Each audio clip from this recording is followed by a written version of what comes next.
Салам достор. Бүгін атайын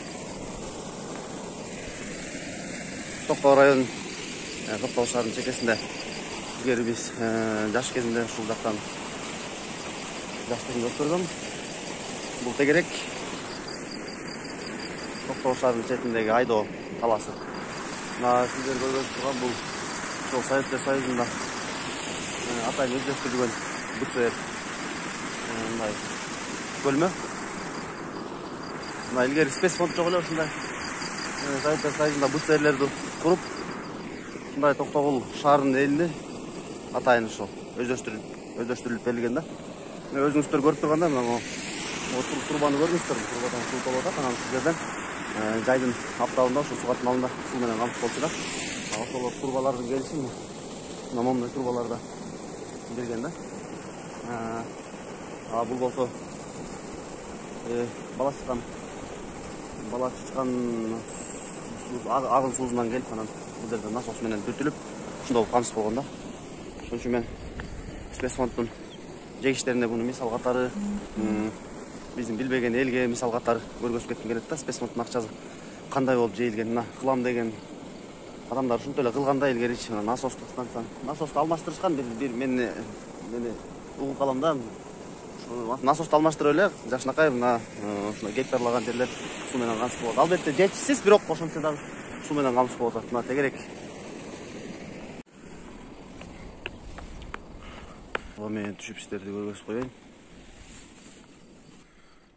Велосипед менен экспедиция кылып жүрөм. Бала кезим ушул жактан өткөн. Эмне деген терлер чыгарып ушул жакта. Раматылык тайкем жанында иштечим. Өзүбүздүн дагы огород бар болчу. Достор, силерге бир аз экспедиция менен тааныштырып коеюн.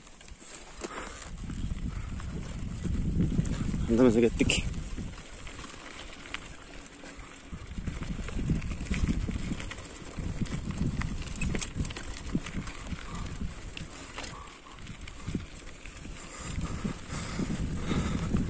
Могу сол тарапта могу БЦР суусунан улам очередь менен суугарган күндөр эсимде. Ошондой эле ушул БЦРлер суусу жетишсиз болчу экен деп ойлоп койдум. Анткени эл ошол элдин санына мындай эсептеп кылышкан эмес да. Ошол Советтер Союзунда анткени ал кезде адамдардын саны аз болчу. Бул тарапта болсо Жаңжол айыл өкмөтүнө караштуу ушундай өздөштүрүлүп турган бак дейт.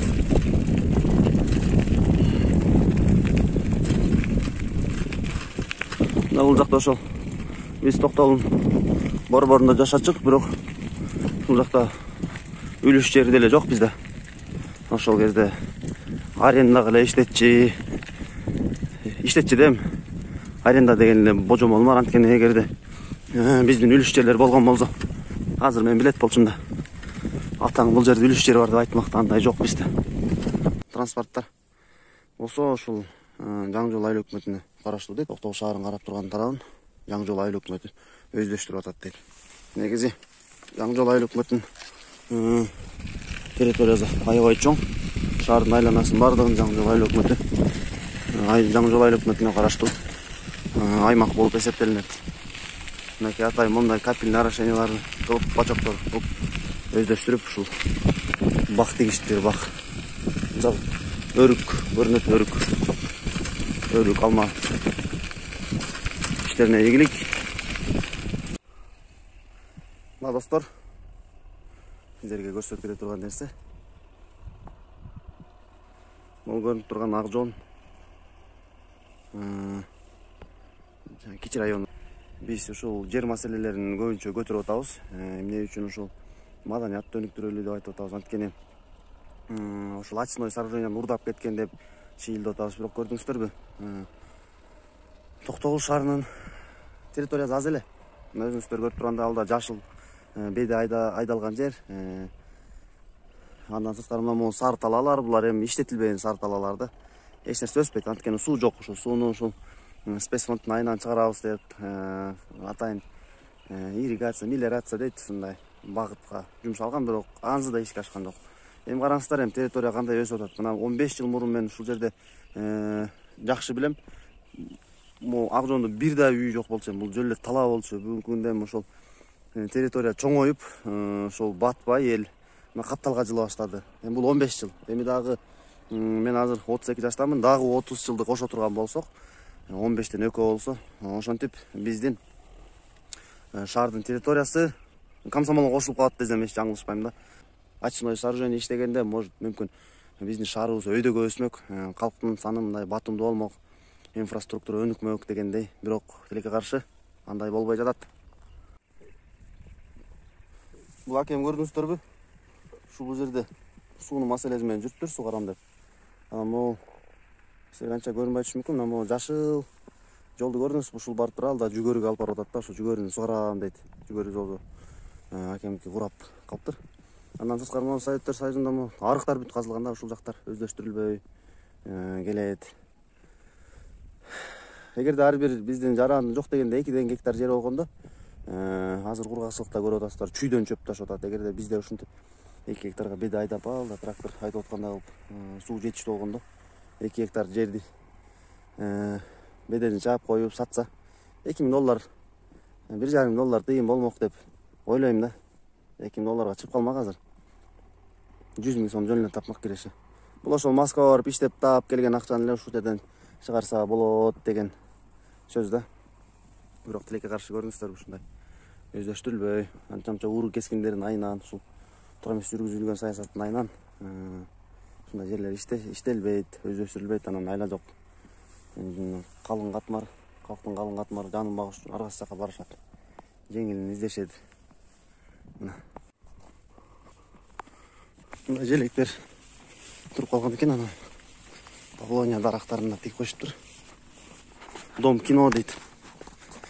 Достор, эмне үчүн биз Токтогул шаарындагы ошо Сарпашевдер приватизация кылып алган кезинде ар кандай айла амалдар менен бийликтин басымы менен алып алган жерлерди артка кайруу, ушул мыйзамсыз артка кайрыш керек деген демилгелерди көтөрүп атабыз. Дом кино дейт. Бүгүн ушул Дом кино жеке ишкерлер менен өздөштүрүлгөнбү же мамлекет тарабынан так билбейм, бирок ошентсе деле бул эмнени айтат? Бул маданияттын сыртка чыгып кеткендигинен айтат да. Мүмкүн, может, Джеки Чандын кинолорун тартаттыр, бирок билбейм. Бирок ошентсе деле маданияттын орду так борбордун ичинде болуш керек. Ошол маданият бар жерде цивилизация болот, цивилизация бар жерде өнүгүү болот деп мен так кес айта алам да. Ошон үчүн биздин алакандай болгон жерлерибиз болсо дагы биз артка кайрып алып, ошол жерлерге маданий, оздоровительный, учебный центрлерди курганга аракет кылышыбыз керек. Мына достор, биз ошентип экспедициянын аягына чыгып калдык. Айылда жашоо ушундай. Бул эми айыл эмес, бирок шаарда, Токтогул шаарда. Шаардын жашоосу ушундай, бирок ошентсе деле Токтогул Токио боло элек. Кызыктуу жашоо. Жашоо кызыктуу, күрөшкөн өзү кызыктуу. Мына сары талаалар, ушуларды Кудай буйрса, колубуздан келишинче аракет кылышыбыз керек. Сизде болгонго, келечек кичине өнүккөнгө, таза жегичтерге кошулуп жеп отуруп алсак, Токтогулдан эч нерсе калбайт. Ошон үчүн мен Кудайга миң мерте ыраазымын. Ушу уруулардын арасына кошуп койбогонуна, ушу урууларга каршы чыгарганына. Эми биз көпчүлүккө Кудайдан тиленебиз, ушу мисал болуп калсак экен. Жаштар кичине акыйкатты айтып, суроо талапты мындай маданияттуу туура койгонго үйрөнсө, мыйзам чегинде албетте өзгөрүүлөр болот. Ошон үчүн алыстабаңыздар, мен колдон келишинче сиздерге ушундеп чагылдырып турам. Суроолор болсо бериңиздер, комментарий жазыңыздар, лайк басыңыздар, аны бөлүшүп койсоңуздар, ушу биздин Токтогул эли баары көрсүн да. Сезимдер өзгөрсүн, сөз саны өзгөрүүлөр болот. Ассаламу алейкум.